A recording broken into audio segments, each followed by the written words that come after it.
भगवतो अर्हतो सम्मा समुदस् नमो तस् भगवतो अर्हतो सम्मा समुदस् नमो तस् भगवतो अर्हतो सम्मा समुदस्। तथागत गौतम बुद्ध भगवान का सब बुद्ध से लेकर तनहंकर बुद्ध सभी बुद्धों को मैं पूजनीय भिक्षु संघ और उपासक संघ, हमारे संचालक और प्रायोजक श्री महापात्रा जी और पूर्व वक्ताओं भंते शीलवंश, उषा बोध जी, सचिन जी, सबको साधुवाद और सबको नमो बुद्धाय। और मैं सभी की ओर से याचना करता हूँ कि सबका जीवन सुखी हो, मंगल हो, दीर्घायु हो, सबका दुख दूर हो। पिछले संडे को कुछ डिस्टरबेंस आ गया था सिस्टम में, तो बात पूरी नहीं हो पाई थी। मैं बोल रहा था कि एक बार इसी हमारी चित्तानुपස්සना है, ये सबसे इम्पोर्टेंट है, क्योंकि चित्त ही, धम्पद में भी कहा है शुरू में कि मनोपबंगमा वाले दो जो गाथाएं हैं, वहीं से शुरू ही किया भगवान बुद्ध ने धम्पद को। ये जो हमारा चित्त है, यही अगुआ है, यही फोर रनर है। और जो चित्त जो हमारा ठीक नहीं होता, दुश्शील होता है, उस धम्पद की गाथा में कहा है, वहां दुख हमारा पीछा ऐसे करता है जैसे बैलगाड़ी में जुते हुए बैल, जो आगे जुआ है जिसके कंधे पर रखा है, पीछे उसके टांगे हैं, खुर हैं, और उसके पीछे ठीक पहिया है। तो अगर वो पीछे हटता है तो जो पहिया है वो उसके जो पैर हैं उनको जख्मी कर देता है, और अगर वो आगे खींचता है तो कंधे पर जो जुआ है तो वहां पीड़ा होती है। तो इस तरह दुख उसका पीछा करता है जिनके मन कुशल नहीं होते। फिर कहा जिनके मन कुशल होते हैं, सही तरह से सोचते हैं। बहुत अच्छी गाथा है ये, शुरू में ही सारांश कह दिया उन्होंने। उनके चित्त जिनके कुशल होते हैं, जो राग द्वेष मोह और हमारे वासनाओं से परे होते हैं,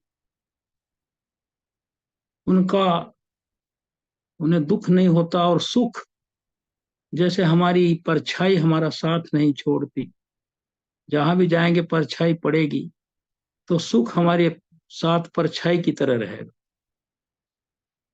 तो इसी तरह सारी पुत्र भंते जी को जब पूछा गया, तो मैं पिछली बार कह रहा था ये भी कह रहा था कि हमारी ये जो चित्त है, इसका जो नियंत्रण है शील समाधि प्रज्ञा से ही होगा।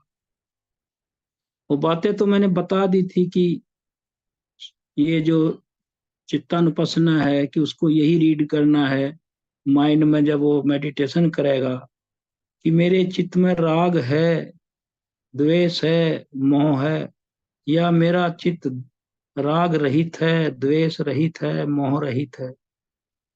और फिर मेरा चित्त इनसे जो ये अगर निकल गए हैं तो किस तरह का सुपीरियर है वो, और किस तरह की उसमें पवित्रता है, तो उसको पता चलता रहता है। तो भगवान बुद्ध के जो धर्म सेनापति थे सारिपुत्र जी, तो उनसे पूछा गया था कि क्या आप ये जो है प्रतीत्य समुत्पाद को समझा सकते हैं कि ये किस तरह इंटरकनेक्टेड है, हमारी हर चीज रिलेटिव है बॉडी की। तो उन्होंने कहा हाँ मैं समझा सकता हूँ। तो उन्होंने कहा कि दो घास के बंडल, जैसे आप लोग जानते हैं कि धान की जब कटाई होगी तो उसकी जब थ्रेशिंग कर लेते हैं किसान, तो उसका जो वो होता है जो धान को अलग कर लिया जाता है, जो घास होता है उसके बंडल बांध लिए जाते हैं सुखा के पशुओं के लिए, चारे के लिए। तो वो 2 बंडल लाए, कि इन्हें खड़ा करो। दोनों को मिला के ऐसे खड़ा कर दिया। फिर उन्होंने कहा कि ये एक को हटा दो। वो हटा दिया तो दूसरा गिर गया। तो उन्होंने कहा कि ये इसी तरह है, हमारा जो है पतित्व समुत्पाद जो है इसी तरह है। और चित्त में हमारी कोई भी चीज एक यूनिट इंडिपेंडेंट नहीं है। उनका कहने का मतलब ये था, ये सब डिपेंडेंट ओरिजिनेशन है। हमारा शरीर का एक अणु मात्र भी जैसे आप देखते हैं ब्लड की एक बूंद से सारी चीजों का पता चल जाता है। उसमें कैल्शियम भी है, मैग्नीशियम भी है, पोटेशियम भी है, सोडियम भी है, जिंक भी है, पता नहीं जितने मिनरल्स हैं सब। जो पृथ्वी धातु से बना ना हमारा 4 महाभूत। तो देखिए जो 4 महाभूत हैं, वाकोडी जी कह रहे थे पृथ्वी जल अग्नि वायु, ये जितने वहाँ क्वालिटीज हैं पर्यावरण में वो बॉडी में है। जो पृथ्वी से खनिज निकलते हैं सारे के सारे वो बॉडी में। और लास्ट स्टेज पर तो इनकी इतनी इंपॉर्टेंस बढ़ जाती है ना, इलेक्ट्रोलाइट कहते हैं मेडिकल साइंस में। तो उसमें तो एक एक चीज का डॉक्टर ध्यान रखते हैं, कुछ कम ना हो जाए, इनको मेंटेन करते हैं, पृथ्वी धातु पूरी तरह बनी रहे। तो ये जो चित्तानुपसना है ये कठिन क्यों है, आज मैं उसका प्रैक्टिकल बात बताऊंगा आपको। किताब में तो आप पढ़ लेंगे कि राग चित, सराग चित है, और उसमें द्वेष चित है, मोह चित है। फिर वीतराग चित है, वीत द्वेष है, वीत मोह है। वो तो किताब में से पढ़ेंगे, इतना ये ज्यादा चित्त के बारे में है नहीं ज्यादा। लेकिन ये ये कठिन है, और सबसे इम्पोर्टेंट है ये, इसका कारण क्या है, ये रास्ते पर क्यों नहीं आता, और इसमें प्योरिटी क्यों जल्दी नहीं आती। ये बहुत ध्यान से सुनिए इसको, क्योंकि इसका कारण है, जब से हम इस भव चक्र की पर इसमें आए हैं परिक्रमा में, जन्म मृत्यु, चाहे किसी भी योनि में रहे हों, 5 स्कंद होंगे हर योनि में। जहां शरीर है वहां रूप भी होगा, वेदना भी होगी, संज्ञा भी होगी, संस्कार भी होंगे, विज्ञान भी होगा। वो अलग बात है क्वालिटेटिव और क्वांटिटेटिव, क्वांटिटी के अनुसार उनका प्रज्ञा कितनी है, परसेप्शन कितना है, फीलिंग कितनी है। लेकिन 5 उपादान स्कंद हैं, ये जो 5 एग्रीगेट ऑफ क्लिंगिंग है, 5 उपादान स्कंद। तो इनमें जो हमारा चित्त है ये सर्वोपरि है, ये मास्टर है हर चीज का निर्णय लेने के लिए। सहायक इनके हैं जरूर, 52 चैतसिक हैं वो असिस्ट करते हैं, लेकिन निर्णायक तो चित्त ही है। और जब सही निर्णय होगा तो चित्त सही होगा, तभी होगा। और गलत निर्णय होते हैं तो चित्त भी हमारा पवित्र नहीं है। ये रीजन है इसका। और एक कारण क्या है, जब से हम जन्म मरण की परंपरा में पड़े हैं तब से ये जो हमारे राग द्वेष मोह है, और इग्नोरेंस और क्रेविंग है, तृष्णा और अविद्या है, ये तभी से हमारे चित्त को, सबके चित्तों को प्रीडोमिनेंटली, प्रमुखता के साथ कंट्रोल किए हुए है।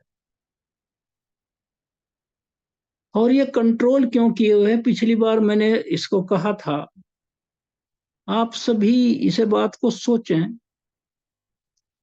कि हमारे अंदर से काम राग द्वेष और मोह, अभिमान तृष्णा, ये सब चीजें क्यों नहीं निकलती?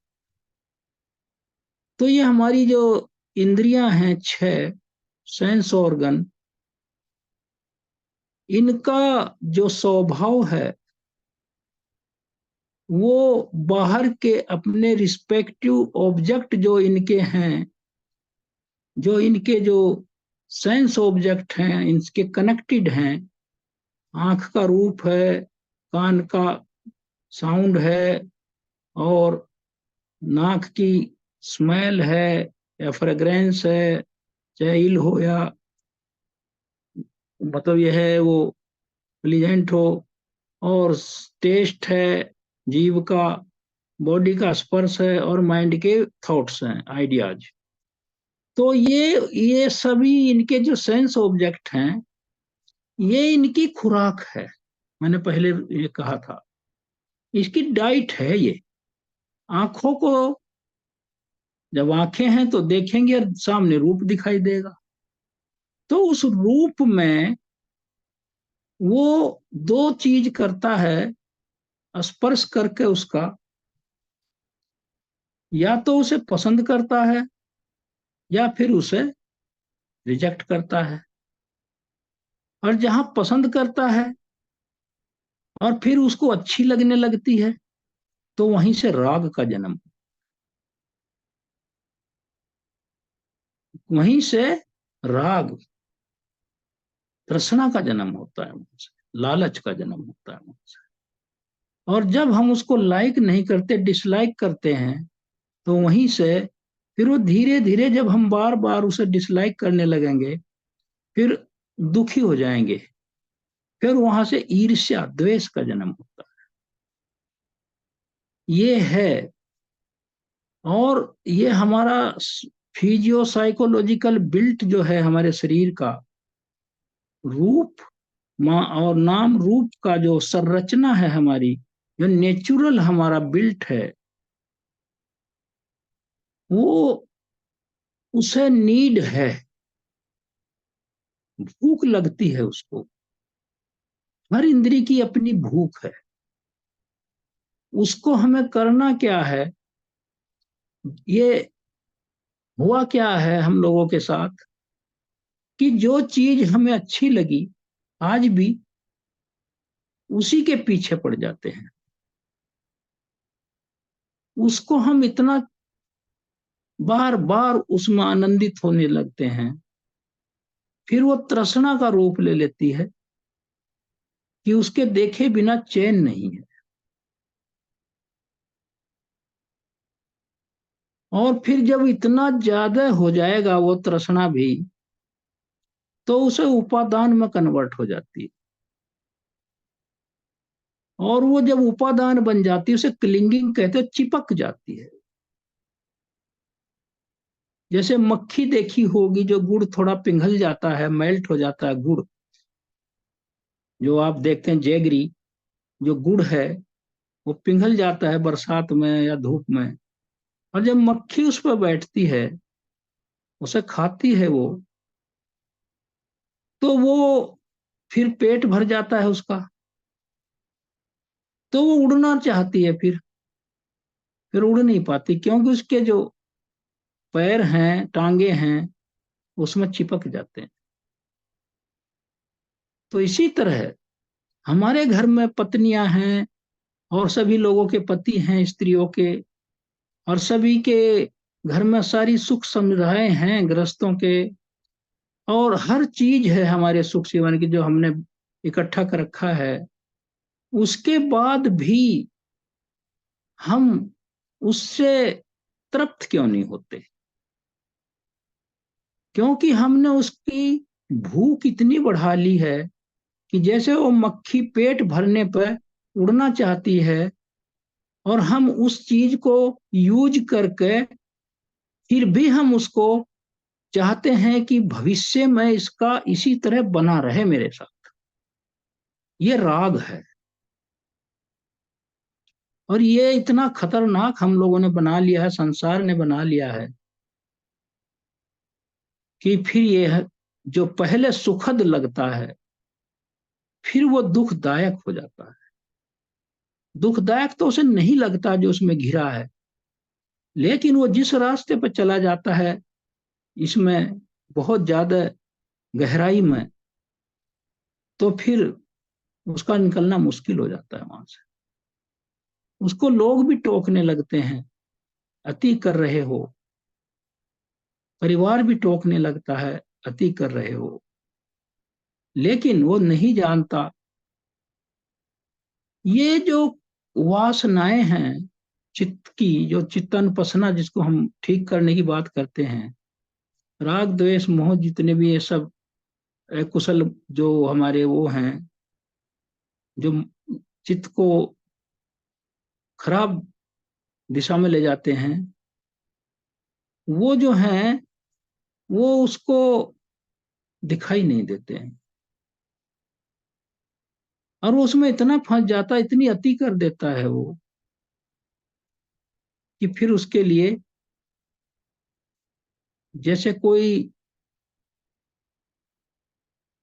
शराब पीने वाला आदमी, नशा करने वाला आदमी एल्कोहलिक हो जाता है और क्रॉनिक हो जाता है, उसके बिना फिर उसका काम नहीं चलता। जब ना मिले तो उसके बॉडी के जो ब्लड है, तो उस ब्लड में उसका पहुंच जाता है वो, और फिर वो उसी समय जो उसका टाइम होता है पीने का, नशा करने का, वो अगर ना मिले तो उसकी हालत खराब हो जाती है। तो इस संसार की हालत ऐसी ही है, ये राग में फंसा पड़ा है। तो चित्त को इतना उसने आच्छादित कर लिया है, घेर लिया है, इसी तरह द्वेष ने, मोह ने। तो इनको हमें, क्योंकि करोड़ों जन्म, पता नहीं कब से हम इस परंपरा में हैं, और ये एकदम नहीं होगा। बार बार आप, जैसे मैं उस दिन भी कह रहा था, आप थोड़ा ध्यान, ये बिना विपස්සना के होगा नहीं। और आपने देखा होगा जो विपස්සना करते हैं या करने की कोशिश करी है फिर नहीं कर पाए, उसमें ये होगा कि जैसे ही आप किसी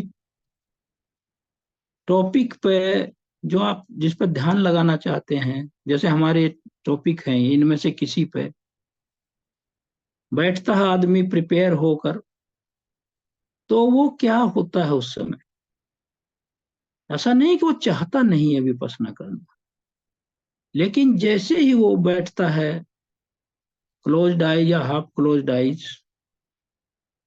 तो ऐसा लगता है कि उसी समय पूरे संसार की भावनाएं, प्रॉब्लम, विचार उसके अंदर जागने लगते। ये पहला जो है, जो बहुत बड़ा इसके सामने जो आएगा, ये मुकाबला पहला ये है, और सबसे बड़ी समस्या यहीं से। जैसे ही वो बैठेगा चित्त इधर उधर भागने लगेगा, जैसे किसी गहरे गड्ढे में चारों तरफ से पानी भरने लगे, चार सभी दिशाओं से। तो चित्त पर ऐसे आक्रमण होते हैं उस समय, पुरानी पुरानी बातें सब याद आएंगी, नेगेटिव, पॉजिटिव नहीं है। पॉजिटिव तो हमें करना है, तो वो जो नेगेटिव थॉट आएंगे उसके बारे में मेरा ये अपना सोच है। बैकग्राउंड तो मैंने बता दी कि जन्मों से हम उसमें धंसे पड़े हैं, इसलिए हमारे, जो अगर हम अच्छा सोचते हैं तो वो तो 2% है, और जो हम राग द्वेष मोह में, वो 98% है। तो जिसका डोमिनेंस रहेगा, आधिपत्य रहेगा जिसका, वही तो जीतेगा। लेकिन उसको, छोटी आर्मी से, हमारे अंदर सब है, ऐसा नहीं है कि हम पापी ही हैं, 100% कुछ नहीं है, औसत है। रेशियो है। तो राग का द्वेष का मोह का रेशियो है। तो उस समय जब वो गड्ढे में पानी की तरह आपके माइंड में जाएगा, तो निराश ना हो आप, निराश ना हो, बल्कि ये सोचें कि मेरा जो ये चित्त है, ये कितना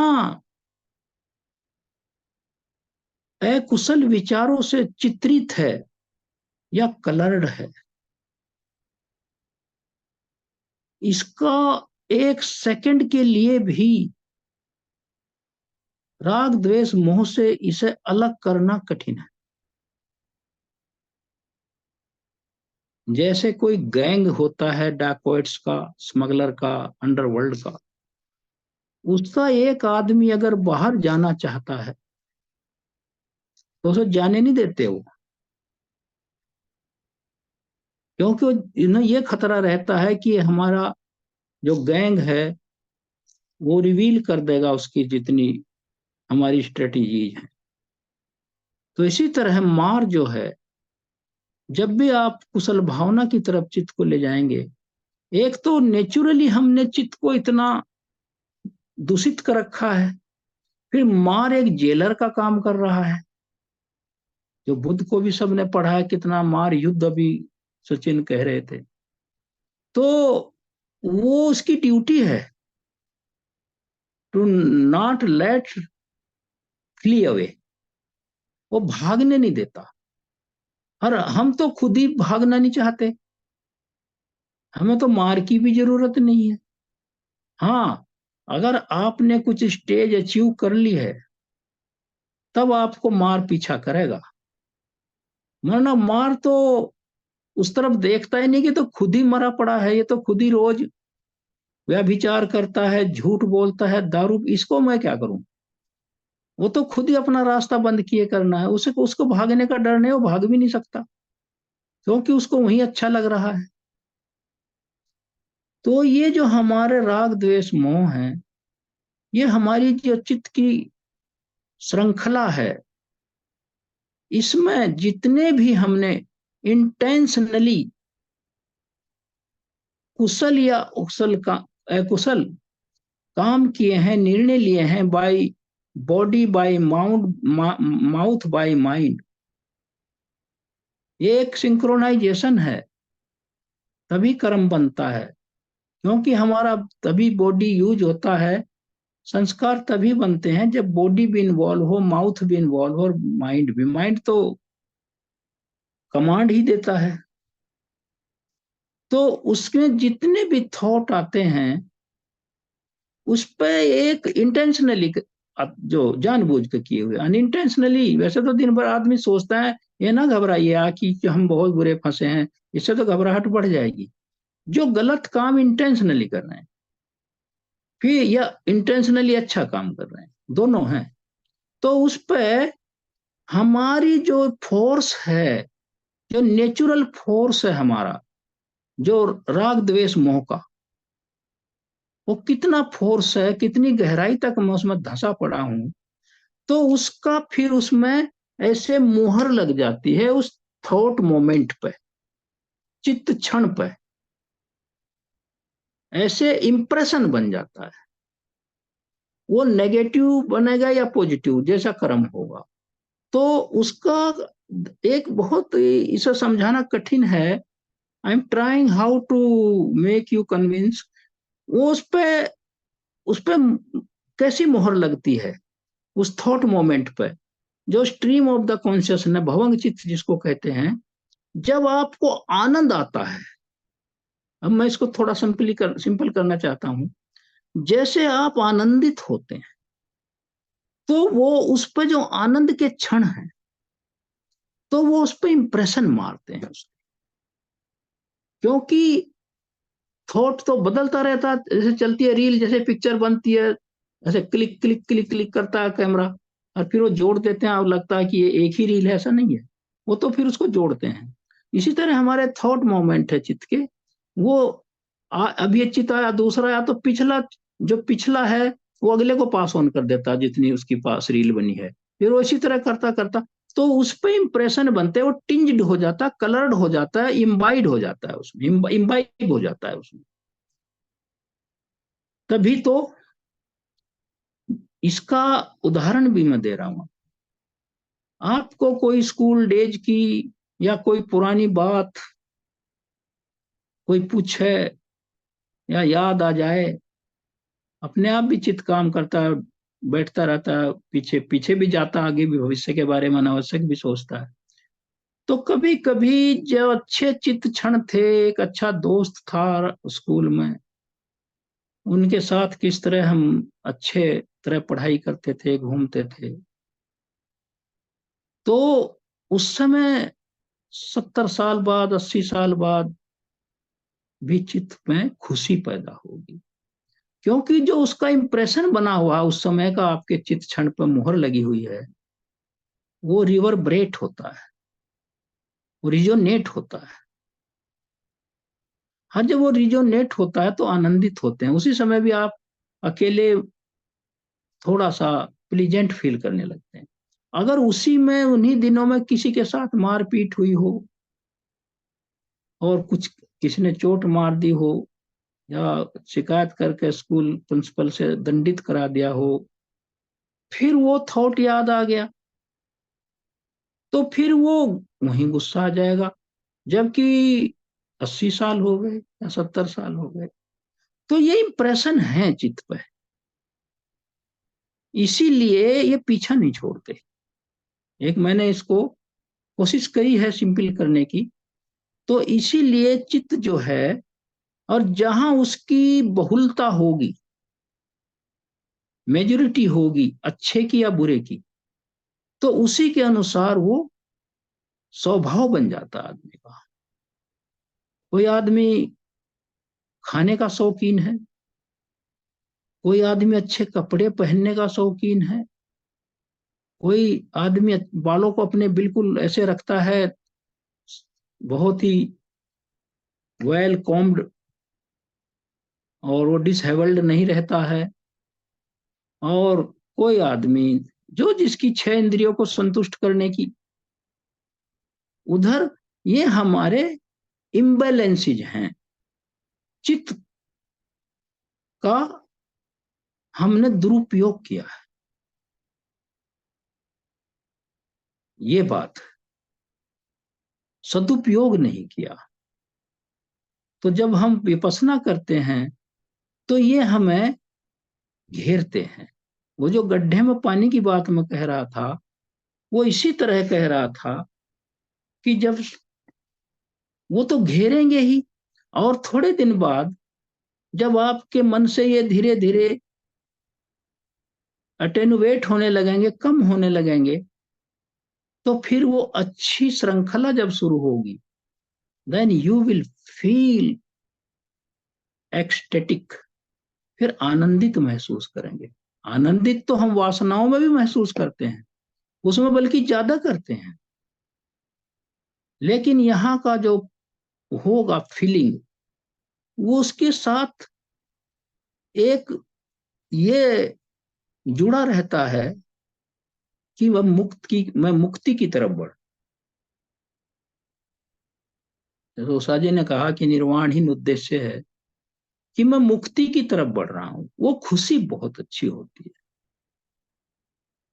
और वहां जो हम राग द्वेष मोह की में ज्यादा घिर लेते हैं, जब वहां भी आनंदित होते हैं, तो वो ऐसा सोचता है, उसके मन में अगर ये भी बात आए कि अच्छा चलो एक बार और कर लेता हूं, जो भी जिस काम की वासना है उसे, तो वो जो एक बार का प्रयास है, सोचता है वो, तो फ्यूल द फायर ही करता है वो उसकी वासनाओं की पूर्ति नहीं करता, उसे बढ़ाता ही है वो। इसी तरह इधर है, जब आप कुशल काम करने लगेंगे, उधर भी अच्छे कामों की बढ़ोतरी होगी। ये पैरेलल है,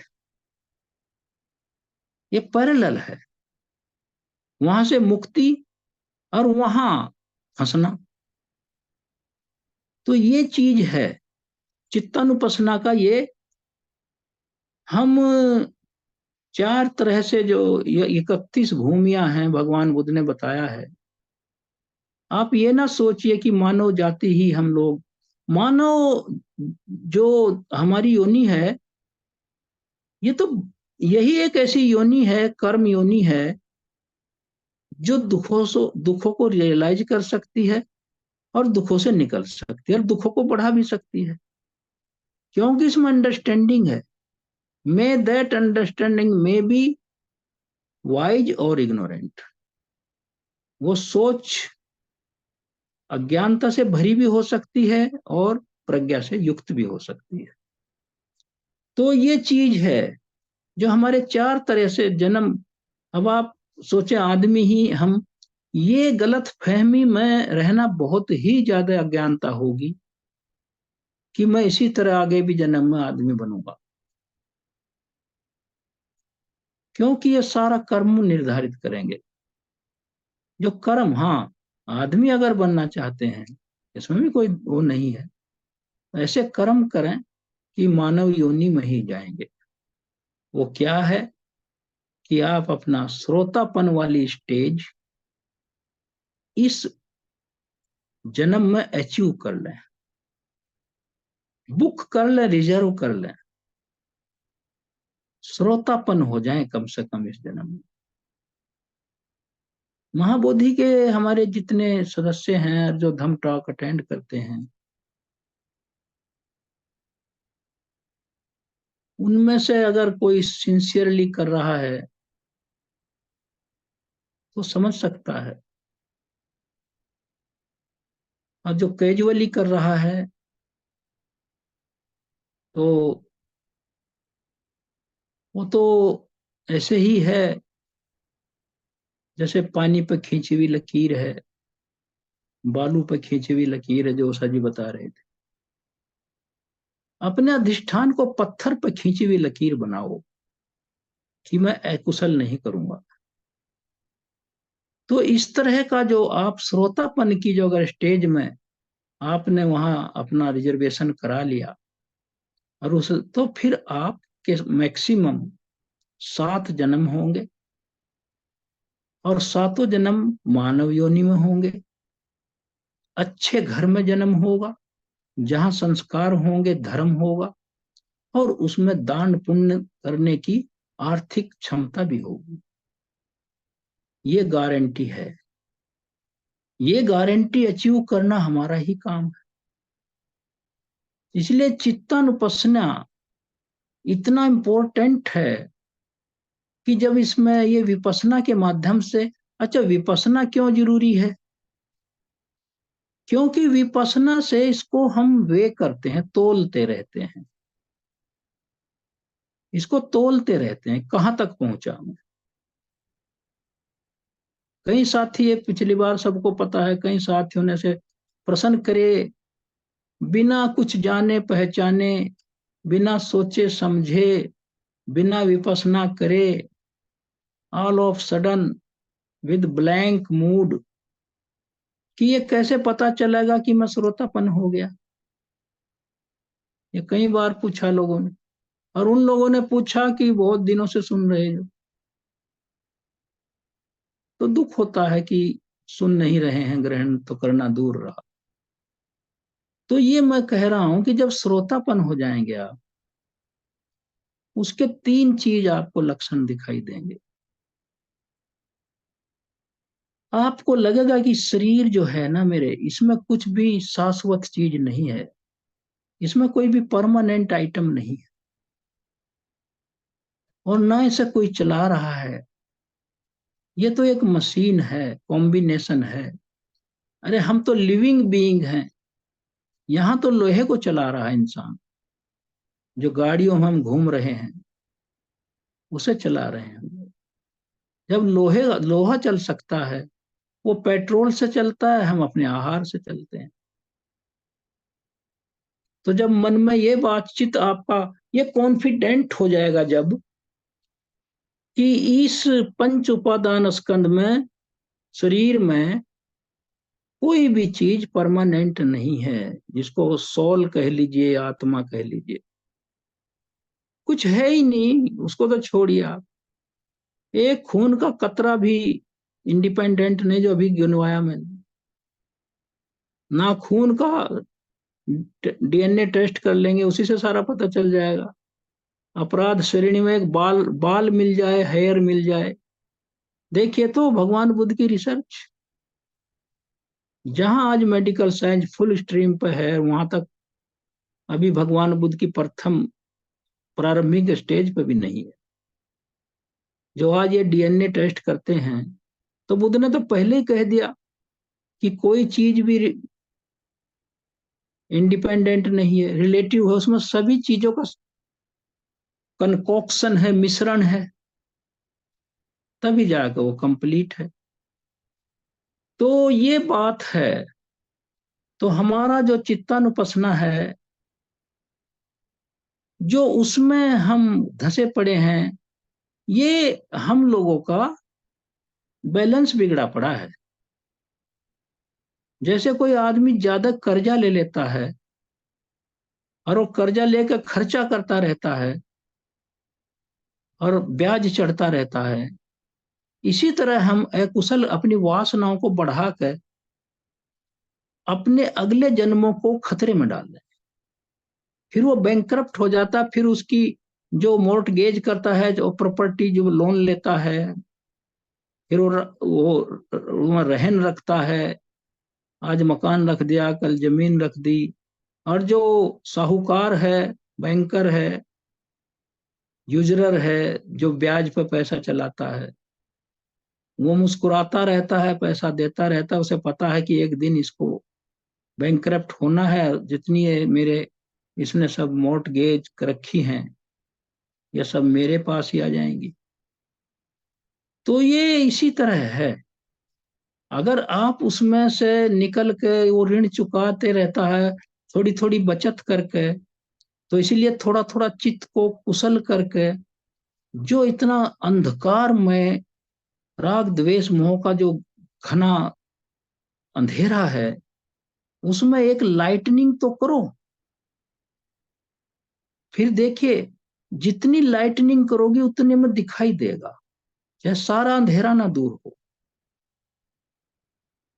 जैसे एक मोमबत्ती जलाने से घर का अंधेरा ऐसे भाग जाता है जैसे था ही नहीं, तो प्रज्ञा के आने से अविद्या ऐसे ही भाग जाती है।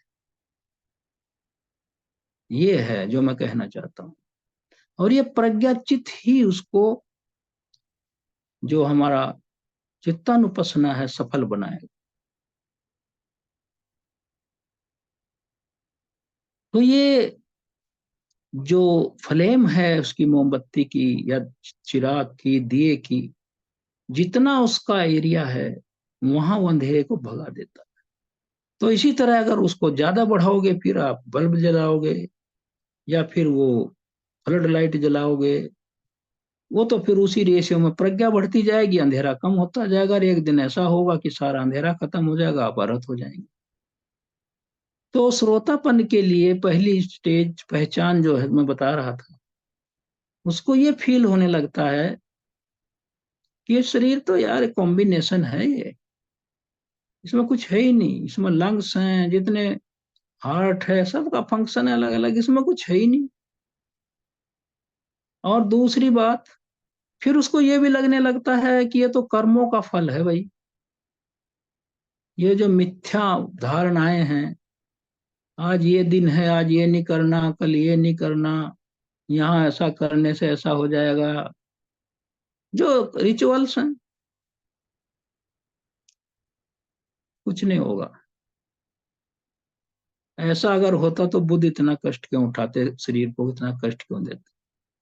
उन्होंने तो यहाँ तक कहा कि अगर प्रेयर से ही मुक्त हो जाते तो फिर कुछ करने की जरूरत ही नहीं। आशीर्वाद और प्रेयर का कोई लेना देना नहीं है भगवान बुद्ध के उसमें, कल्याण मित्र का है। हम एक दूसरे के कल्याण मित्र हैं। तो उसको फिर ये भी लगने लगेगा कि ये मिथ्या है, सील और व्रत, सील व्रत परामर्श जिसको कहा। तीसरा, उसे डाउट नहीं होता फिर किसी बात पर कि बुद्ध गलत कह रहे या सही कह रहे हैं।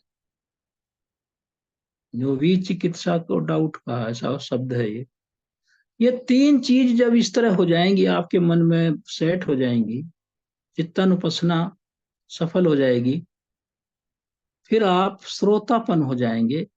और श्रोतापन ही नहीं हो जाएंगे, 25% अरहत हो जाएंगे।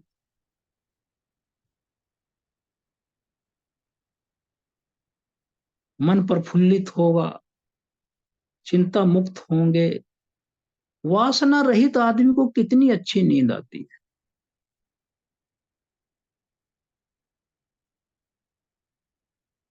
जिसने अनावश्यक वासनाएं त्याग दी हैं, या उन अपनी शरीर की जितनी जरूरत है वहां तक सीमित कर लिया है, मॉडरेट कर लिया है, डिसिप्लिन्ड कर लिया है, कल्चर्ड कर लिया है, कंट्रोल कर लिया है, तो उसका तो जीवन अलग दिखाई देगा, बॉडी लैंग्वेज अलग दिखाई देगा, चेहरे पर तेज आ जाएगा, शांति आ जाएगी, काम एंड क्वाइट हो जाएगा वो आदमी। उसमें रेस्टलेसनेस नहीं रहेगी। अगर वो अपनी वासनाओं को, या जो 6 इंद्रियां हैं, जो इनकी डिजायर्स हैं, वो तो नेचुरल फिनोमिना, वो तो होगी, उनको रोका थोड़ा ही जा सकता है। भूख भी लगेगी, प्यास भी लगेगी, इंद्रियों का जो भी काम है वो तो पूर्ति करनी ही होगी। हाँ, अगर उसको आप मात्रा को, जैसे हम 4 रोटी खाते हैं, 3 खाएंगे तो स्वस्थ रहेंगे, इतना उसमें नियंत्रण करता रहे आदमी। क्योंकि भगवान बुद्ध ने कहा है कि पतन का कारण अधिक खाना है। जो आदमी ग्लटन है, सरफीट करते हैं, इतना खाते हैं, खाते ही रहते हैं, तो वो फिर उसको नींद आएगी, उसका वेट बढ़ेगा। जब वेट बढ़ेगा तो मूवमेंट कम होगा, जब मूवमेंट कम होगा तो फिर उसका ब्लड सर्कुलेशन चेंज होगा, फिर उसको सांस फूलेगा, फिर उसको डायबिटिक होगी, डायबिटिक से ब्लड प्रेशर होगा। ये सारी चीजें उसको घेर लेंगी, ना वो टहल पाएगा, ना समय पर उठ पाएगा, ना जाग पाएगा, और किसी काम का तो रहेगा ही नहीं वो। तो इसी तरह वासनाओं में घिरा व्यक्ति, भगवान बुद्ध ने कहा भी है धम्मपद में, जैसे किसी लूजली बिल्ट मकान को या कमजोर वृक्ष को हवा उड़ा ले जाती है, तो इसी तरह वो जगह जगह उसको कष्ट होंगे फिर। क्योंकि वासनाओं की पूर्ति भी हमेशा नहीं होगी। क्योंकि जब एज बढ़ेगी तब शरीर भी साथ नहीं देगा, लेकिन चित्त में वासनाएं जवान रहती है। इसलिए बूढ़े बूढ़े साधु संत क्या कर डालते हैं, शरीर में कुछ भी नहीं है, लेकिन चित्त में वासनाओं की आग धधक रही है, इसलिए गिरते हैं। शरीर से वासनाओं का मतलब यह है, रेशियो के अनुसार कोई लेना देना नहीं है। ये वासनाएं तो 90 साल 95 साल में वो ही रहती हैं, बल्कि बढ़ जाती हैं, और बढ़ के आ जाती हैं, दुखद हो जाती हैं, वो पूर्ति नहीं हो पाती, इसीलिए वो फिर गलत काम कर बैठता है। आपने बहुत देखे केस, मेड सर्वेंट को ही छेड़ दिया, अननेचुरल ही कुछ कर दिया। वो क्या है, आपूर्ति बंद हो गई और भूख बढ़ रही है। This is the reason. इसको समझिए, ये इसको ये चिंतन का धर्म है भगवान बुद्ध। तो चित्तानुपස්සना जो है, ये किस तरह का है, किस तरह इसको कंट्रोल करना है, धीरे धीरे धीरे धीरे, एक एक फाइबर इसका धोना है। और वो जो मैं कह रहा था गड्ढा सा होगा, उसकी चिंता ना करिए। उसमें तो आपको बल्कि आपका पता चलेगा कि मैं कितना धंसा पड़ा हूं। वो तो खुश होना चाहिए आपको कि मुझे पता तो चल गया मैं कितना फंसा हुआ हूं। ये भी तो बात है। ये आपको एहसास तो कर रहे हैं कम से कम आप, वरना ऐसा कोई और नहीं बता सकता। दूसरे तो आपकी वासनाओं को बढ़ाते ही रहेंगे सब, वहां उल्टी सीधी जगह ले जाकर। तो जब भी वासनाएं ज्यादा घेरें, तो ये सोच लीजिए कि मैं कितना इसमें गिरफ्तार हूं।